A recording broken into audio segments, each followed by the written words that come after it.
University से मैंने MBA किया फाइनेंशियल मैनेजमेंट में, और 5 साल का बैंकिंग एक्सपीरियंस है मुझे। बैंकिंग बैंकिंग का ये होता है। In which bank, ma'am? कौन सी bank? ICICI and then Axis ICICI। तो कितने दिन से क्लास चल रहा है आप लोगों का? 23rd से 23rd से चल रहा है। सो ऑलमोस्ट लाइक बेसिक सबने सीख ही लिया होगा कि क्या होता है फाइनेंशियल मैनेजमेंट एट ऑल। क्या अब तक में कुछ थोड़ा सा कोई एक आदमी खड़े होकर एक ओवरव्यू बता दीजिए कि what you have learn till now, अभी तक आप लोगों ने क्या सीखा, कुछ एक जस्ट कोई भी बता सकता है बेसिक ओवरव्यू, सो दैट मुझे आइडिया मिल जाएगा कि आपका हो चुका है और क्या कराना है। कुछ भी नहीं, कुछ ऐसी कुछ भी बता दीजिए कि हाँ ये सीखा, उससे मुझे समझ में आता है कि हाँ अच्छा ये मोशन हो गया है। नहीं तो फिर शुरू कर दूंगी मैं बेसिक से ही बताना है करके, तो आप लोगों को टाइम में कुछ पार्ट तो जैसे लास्ट क्लास में जीएसटी से रिलेटेड कुछ पार्ट अच्छा GST हो बुक गया। कीपिंग वगैरह बताया गया, कैसे हम आईटीआर अपना फाइल करते हैं, अच्छा बैलेंस शीट कैसे बनाते हैं, हम्म, है ना, और भी तमाम तरह की चीज़ें जो कि वहाँ पर लिखा भी हुआ है अच्छा बोर्ड पर, है ना। अच्छा profit and loss accounting, balance sheet हो गया है, ट्रायल बैलेंस, अच्छा ये सारी चीज़ें बता दीजिए, कैश बुक हो गया है, स्टेटमेंट हो गया। ओके फाइन, ठीक है हम लोग ठीक है ये सारी चीज़ें तो भी बताया उन्होंने, हाउ टू कैलकुलेट। एक छोटी चीज़ों से स्टार्ट करते हैं। आप लोगों चूँकि आप ऑलरेडी बिजनेस में हैं तो वो माइन्यूट चीज़ें हैं कि ऑलरेडी आपको आता ही होगा बेशक, बट अभी जो न्यू बिजनेस और फ्रेशर्स हैं जो स्टार्ट करेंगे अभी, उनके लिए ध्यान देना बहुत ज़रूरी है। सबसे पहले कि कोई भी चीज़ आता है एक थॉट प्रोसेस हमारे दिमाग में क्रिएट होता है, ठीक है, आता है कि हाँ सबसे पहला जो स्टेप होता है वो एक प्लानिंग के तौर पे दिमाग में आता है कि अच्छा ठीक है हमें करना क्या है। जो बिहार का एक प्रॉपर माहौल है जो देख रही हूँ कि कैसे क्या करते हैं, पहले सोचने में ही बहुत टाइम वेस्ट होता है कि हाँ करना क्या है, कि लगता है पढ़ लें, बिजनेस शुरू कर लें, कि उधर तैयारी कर लें कि क्या करें। कभी लगता है नहीं बिजनेस ही ठीक है क्योंकि इसमें ठीक रहेगा, जॉब नहीं ठीक रहता है। वो करते करते आदमी वो स्टेज पार कर लेता है कि हाँ चलो अच्छा ठीक है एटलीस्ट। उसके बाद फिर एक मकाम पर पहुँचता है कि हाँ ठीक है अब हो गया, हम नहीं ये ठीक है, कहीं से मिला कुछ इन्फॉर्मेशन तो चलो बिजनेस शुरू करते हैं। तो बिजनेस या किसी और भी चीज़ में स्टार्ट करने में जो सबसे कहेंगे थॉट प्रोसेस आइडियाज आने के बाद जो महत्वपूर्ण भूमिका रहती है वो होती है हमारे फाइनेंस की। कुछ भी करने के लिए आपको फाइनेंस की ज़रूरत पड़ेगी ही पड़ेगी। कुछ भी सोचेंगे यहाँ तक आने के लिए भी आप लोगों को, जैसे भी आप लोग खुद से ट्रैवल किया होगा या ऑर्डर लिया होगा, जो भी किया होगा, तो उसके लिए पैसे देने पड़े होंगे उसको, then you are able to come here. तो ये सारे हर्डल्स पर, तो किसी भी काम को उसके डेस्टिनेशन तक पहुंचाने के लिए फाइनेंस का बहुत ही इम्पोर्टेंट रोल होता है। मैं एक बहुत बेसिक चीज़ें आपको बता रही हूँ जो जस्ट तो आपके थॉट प्रोसेस का लेवल और बढ़ेगा कि पॉइंट टू पॉइंट इसे जानने के पहले ये छोटी छोटी बेसिक चीज़ें जिनको जान लेना बहुत ज़रूरी होता है। आइडिया आ गया, सोच लिया कि अच्छा चलो ठीक है मुझे लेट्स से एग्जांपल ज्वेलरी का ही बिजनेस ये सेट करना है, तो आप पहले से इसमें मतलब फैमिली बैकग्राउंड था या आपने क्रिएट किया था कि ये फैमिली बैकग्राउंड था, पहले से चल रहा था तो आपने उनको ज्वाइन कर लिया। दो तरीके का हो जाता है, एक तो ये होता है कि बिल्कुल न्यू स्टार्टअप है आपका कि आपने खुद से सोचा उसको ये किया, और एक होता है जैसा इन्होंने बताया, सर आपका नाम नवनीत नवनीत सर ने बोला कि पहले से बिजनेस चल रहा था अभी और उसको और अच्छे से बढ़ाने के लिए और उसमें क्या कर सकते हैं ये करने के लिए उन्होंने ज्वाइन कर लिया। ये जो बेसिक चीज़ें हैं इनके लिए इम्पोर्टेंट नहीं हो सकती है क्योंकि ऑलरेडी स्टार्टअप है, सब सेट है। तो ये जो करेंगे इनके लिए और हाई रहेगा कि उसको उसकी मार्केटिंग और कैसे बढ़ाई जा सकती है, कैसे नेशनल मार्केट से उनको इंटरनेशनल में भेजा जा सकता है, ये सारी चीज़ें। बट अभी आप लोग एकदम बिगनर्स हो, तो सबसे पहले सोचेंगे फाइनेंस क्यों ज़रूरी। सबसे पहले आइडिया आया कि हाँ चलो ठीक है हम बिज़नेस ये करेंगे। तो आपने मतलब ऑनलाइन का बिजनेस कर रही हैं, तो ये आइडिया कहाँ से आया आपको? मैम सडनली स्ट्राइक किया क्योंकि मुझे कपड़ों में ज़्यादा इंटरेस्ट था, तो मुझे लगा कि जो बेसिकली जो हैंडलूम की जो प्रोडक्ट होते हैं वो मार्केट में अवेलेबल नहीं होते हैं ईजिली। तो मुझे लगा कि नॉर्मली जो आइटम्स है वो मार्केट में अवेलेबल है, शॉप में है, बट मुझे ऐसा सामान लेके आना है जो जिनकी डिमांड होती है लोगों को मिल नहीं पाती, और अदरवाइज अगर मिलता भी है फेयर वगैरह में तो वो हाई कॉस्ट पे मिलता है। मुझे उसको कॉस्ट एकदम- मिनिमाइजेशन हाँ, करना जी। आपको। तो मेरा न्यू ही बिजनेस है, मैंने खुद सेट किया है। खुद से सेट किया है, तो उसके लिए आपने सोचा होगा ना कि ऑनलाइन एंट्री का फाइनेंस चाहिए ही चाहिए, पैसे तो चाहिए, उसके लिए एवरेज भी चाहिए। ठीक है, तो पहला स्टेप था कि इन्होंने ये आइडिया जनरेट किया, कहीं से सोचा, कहीं से देखा। होता है ना कई बार जो चीज़ें ऐसे सामने से नहीं नज़र आती, हम कहीं जाते हैं बाहर, that is called window shopping. Ma'am face भी किया उसको, क्योंकि कई चीज़ें जैसे मुझे जो पसंद आई वो मेरे बजट के बाहर थी, तो जो चीज़ें पसंद आ रही हैं वो दूसरे को उस बजट में प्रोवाइड करवाना, क्योंकि डिमांड तो बहुत लोग का होता है, शौक भी होते हैं, लेकिन उसको फुलफिल नहीं कर पाते। तो मेरा बेसिक यही था कि जो चीज़ मुझे नहीं मिल पाई है मैं वो लोगों तक पहुंचाऊंगी ऑनलाइन। इसके लिए हाँ, तो वही मैं बता रही हूँ कि यहाँ से ले करके आइडिया जनरेट होता है कि अच्छा ठीक है अब ये करना है, अब उसके बाद उसका जो प्रोसीजर होता है, सबसे पहले पैसा तो चाहिए ही चाहिए उसको कहाँ से। अब उसमें हो गया कि ठीक है, बहुत सारे फाइनेंशियल इंस्टीट्यूशंस होते हैं, वो वहाँ से लेगा, ये मान लीजिए पहले से कोई फंड उनके पास क्रिएटेड है, वो वहाँ से लेगा और ले करके अपना बिजनेस स्टार्ट करेगा। फिर उसके बाद आता है कि या तो आप अकेले उसको रन करेंगे, और आपको है क्या कि नहीं मैं इसमें एक दो बिजनेस पार्टनर को ले करके चलना चाहती हूँ, ताकि फिनेंशियली वो मुझे हेल्प करे, प्रॉफिट शेयरिंग भी होगा और जो फाइनेंशियली होंगे वो आपको सपोर्ट करेंगे। हाँ, ये हो गया।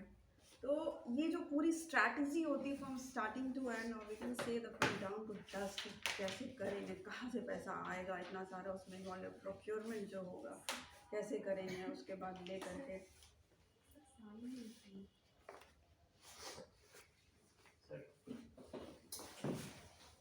entire involvement from beginning to the end. It's all about the financial management. ठीक है, so, बहुत छोटा सा शब्द है कि हाँ चलो ठीक है हो गया। अगर बुकिश लैंग्वेज में डेफिनेशन देखेंगे तो it's about managing your funds which create which helps in generating or marketing the business and all। ठीक है, लेकिन अगर देखा जाए तो पूरा का पूरा जो आपकी सफलता है ये डिपेंड करता है। मान लेते हैं बहुत अच्छा मुझे स्किल आया कि नहीं नहीं मुझे करना चाहिए कि ये, लेकिन एनी हाउ कहीं से भी वो जनरेट नहीं हो पाया।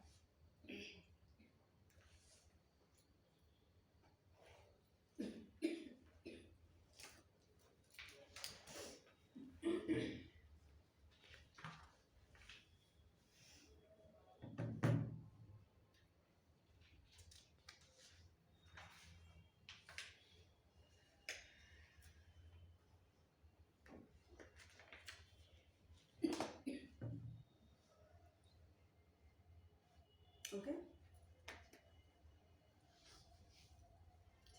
और किसी को पानी पीना तो प्लीज बीच में, फिर डिस्टर्बेंस होता है मुझे। और कोई पानी वानी पिएंगे, पी लीजिए। चलिए ठीक है, स्टार्ट करते हैं अब। ठीक है, ओके। मैंने बोला पहले खांसी होगा तब ना। नहीं नहीं, आप ऐसे भी पी सकते हैं, पानी पीने के लिए खांसी होने की जरूरत नहीं है, आप ऐसे भी पी सकते हैं, पी लीजिए। मैंने कहा ना जो चीज़ें बता रही हूँ आपके लिए इम्पोर्टेंट नहीं हो सकती, क्योंकि ऑलरेडी आप ये सारे स्टेजेस को पार कर चुके हैं, इसलिए जो मैं बोल रही हूँ आपको लगे ये सब मुझे आता ही है। नहीं ऐसे मैंने मैन्युफैक्चरिंग सेक्टर खुद से सेट किया। हाँ, अच्छा, वो हमारा नहीं था, वो सिर्फ ट्रेडिंग का था। तो आप किसमें इसमें प्रोप्राइटरशिप में पार्टनरशिप फंड है? नहीं, प्रोप्राइटरशिप, दो ठो फर्म चलाते क्रिएट किए, एक माइंड के नाम अच्छा। से, अपने नाम से। तो आपने उसके फंड्स के लिए क्या किया था? फाइनेंशियल इंस्टीट्यूशन से हेल्प लिया था या सेल्फ हेल्प? कुछ नहीं, सिर्फ सेल्फ केस पे था। वही है पहले से फंड जनरेटेड था तो इन्हें ज़रूरत नहीं पड़ी कि प्रोप्राइटरशिप इसमें पार्टनरशिप में नहीं जाना चाह रहे थे कि अगर वो हेल्प हस्बैंड वाइफ में करेंगे। ज्यादातर पार्टनरशिप नहीं होता है। हम्म, हस्बैंड वाइफ में पार्टनरशिप फॉर्म कहाँ ज्यादा क्रिएट होता है? नहीं, और दूसरे इन्वेस्टर्स की बात कर रही हूँ मैं ना, हाँ, वो जनरल चीज़ है। इसमें कुछ लोग रखते हैं उसमें भी।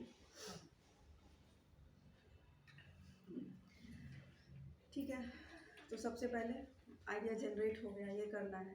फिर सोचा कि अच्छा चलो ठीक है, फिनेंशियल कहाँ से आएंगे, या तो आप अकेले इंडिविजुअल, ऑलरेडी इतना सारा फंड है लोगों के पास, मैं ठीक है मुझे ज़रूरत नहीं है पार्टनर की, तो मैं अकेले इसको रन कर सकता हूँ। एक वो सेगमेंट पूरा हो गया। अब दूसरा आता है कि वो अगर हेल्प लेना है फिनेंशियली तो लेंगे कहाँ से। जैसे अभी इन्होंने बताया कि वाइफ है, इनकी खुद की वाइफ ही पार्टनर है, तो पेपर पे नहीं है लेकिन हेल्प किया होगा, उनके भी जो फंड्स होंगे जो इनके होंगे, दोनों ने यूटिलाइज करके। नहीं, वो तो धीरे धीरे पॉकेट से निकालते रहते हैं। वो प्रॉफिट शेयरिंग हो गया, वो प्रॉफिट हो गया, वो प्रॉफिट उनका उड़ जाता है। हम तो चाहते हैं एक बार और गवर्नमेंट नोटबंदी करे। हाँ,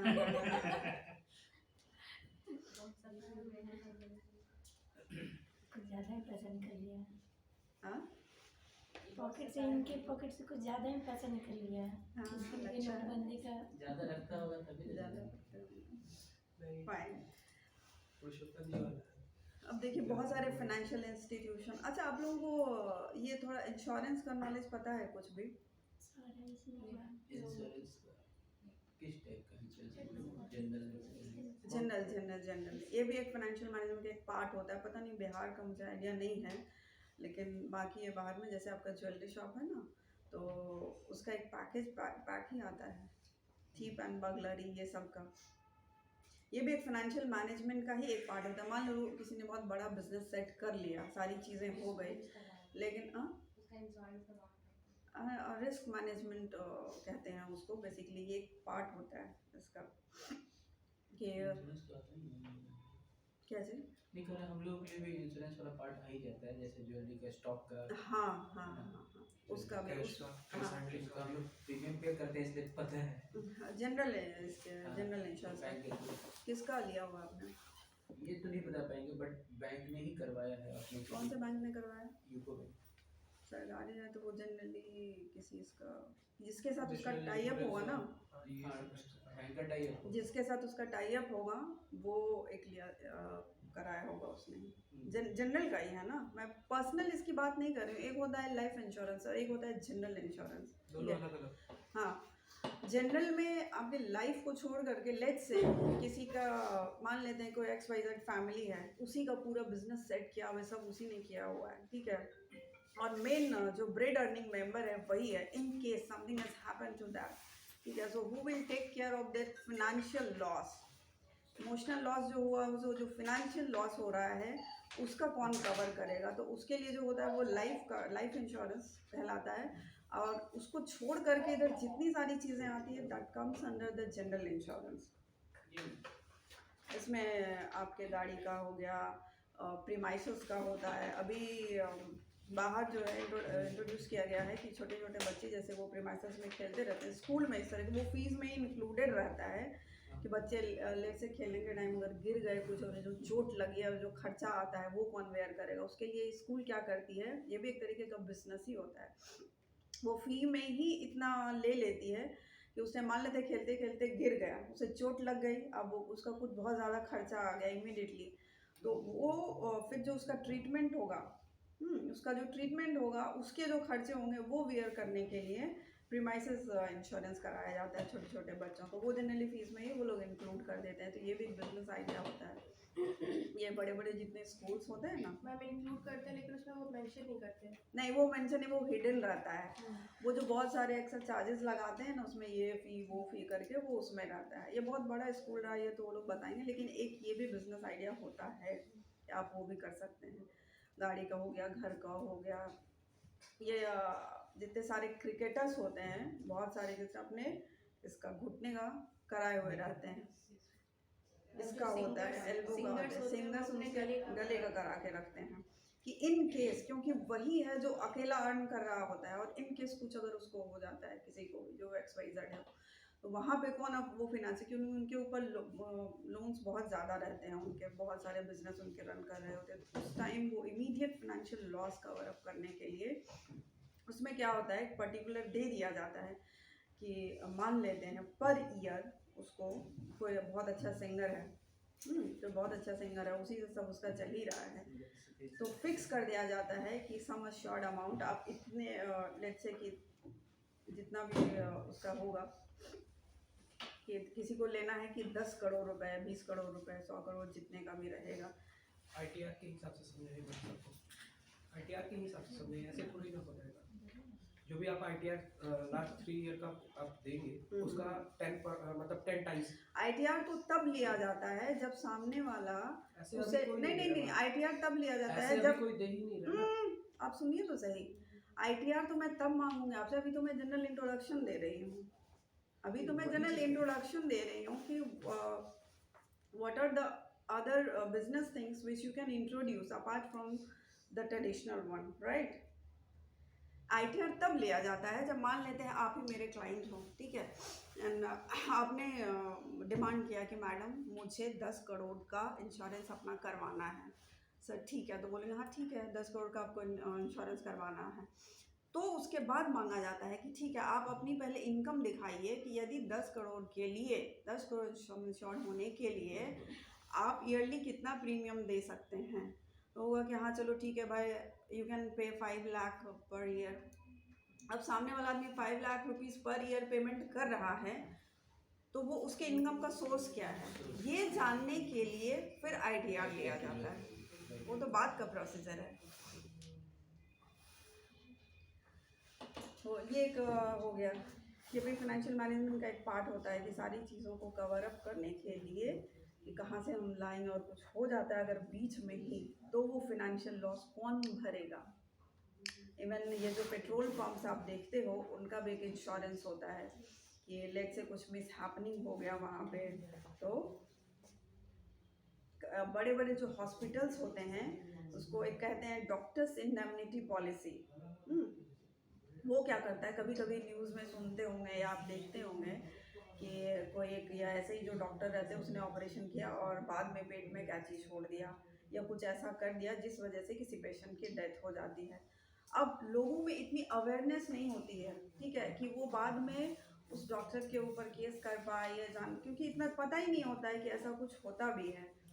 अब ये तो मान लेते हैं किसी पेशेंट के साथ ऐसा हो गया और वो जानकार आदमी था उस सब्जेक्ट का, उसने डॉक्टर के ऊपर केस कर दिया कि डॉक्टर की गलती के वजह से पेशेंट की डेथ हुई है, तो उसको उतना हर्जाना देना पड़ेगा, और ये तो उसके कोर्ट के ऊपर डिपेंड करेगा कि फैसला देगा और कितना अमाउंट भरना पड़ेगा।